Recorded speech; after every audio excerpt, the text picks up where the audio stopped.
ඉතින් කියන්නකෝ මොනවද තියෙන විශේෂ දේවල් වගේ ක්‍රිකට් මියුසියම් එක ඇතුලේ? මට එකින් එක කියන්න ගියොත් ටිකක් අමාරුයි.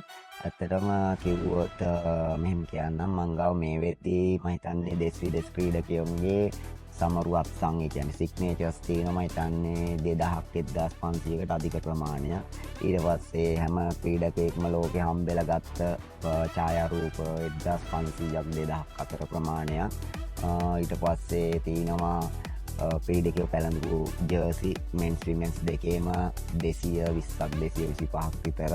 ඒ ඔක්කොම මේ ජාතික කණ්ඩායම නියෝජනය කරපු අය. ඒ ටීම් ඒවා නෙමෙයි ඔක්කොම නැෂනල් ටීම් දාපු ප්ලේයර්ස්. ඒ ග්ලව්ස් තියෙනවා, ෆෑට් තියෙනවා, සපත්තු තියෙනවා, ඊට පස්සේ කැප් තියෙනවා. මේ මැච් වල ඉවරුනාම අපි ගොඩක් වෙලාවට ටීම් එක චැම්පියන් වුණොත් ඒකේ ස්ටම්ප්ස් තියෙනවා. ඒ වගේ එක එක විදිය ගොඩක් දේවල් තියෙනවා කියන්න ගියොත් මට අර ජර්සි 200 ගානක් කියන්න අමාරුයි. ආස්ථාන 2000ක් විතර තියෙනවා කාගේ කාගේද කියලා කියන්න අමාරු නිසා මම මේ කෙටියෙන් කිව්වේ මේ වගේ ප්‍රමාණයක් තියෙනවා.